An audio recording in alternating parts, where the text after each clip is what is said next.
Hi, I'm Bethany. I'm presenting on the Stone Age. The Stone Age is divided into three separate periods: the Paleolithic, the Mesolithic, and the Neolithic. But today I will mainly be focusing on the Paleolithic time period. Paleolithic means Old Stone Age. There were a lot of ice, and the people there were hunters and gatherers, and nomads, which are people who go place to place without a permanent home. There were land bridges and low water levels. During this time, art was either portable or stationary. Portable art was small to travel with. Objects were carved from stone, bone, clay, or antlers from different animals. There were Venus figurines, which were women carved in rock or stone. There was also stationary art. Stationary art did not move, and an example of this is cave paintings. People painted these figures in caves with paint made of minerals, ochres, burnt bone meal, and charcoal mixed into mediums of water, blood, animal fats, and tree saps. A lot of the cave paintings were non-figurative, so it was abstract and symbolic. The animals in the cave paintings were more realistic than the humans, which were stick figures. This is an example of a Venus figurine. These structures are woman art figures. They are made of soft bone, bone or ivory, or formed of clay.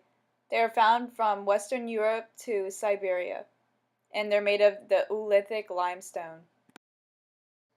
Here is a picture of the Oolithic limestone.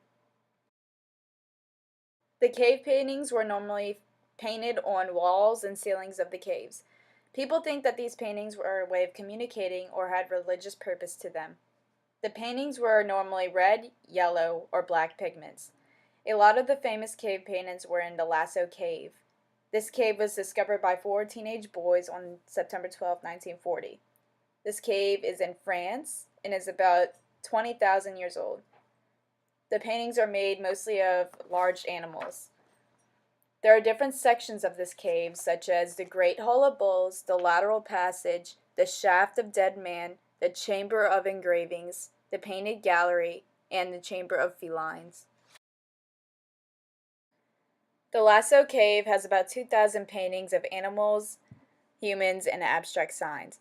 It was closed from black mold and to preserve the arts. The damage to Lascaux began when its entrance was widened and changed the interior temperature and air circulation and permitted rainwater to enter. The number of visitors was so great that the cave's air often became unbreathable, so in the late 1950s, an air conditioning system was installed. Here are some pictures of the actual Lascaux Cave and some of the paintings found in it. As you can see, there are paintings on the ceilings and walls.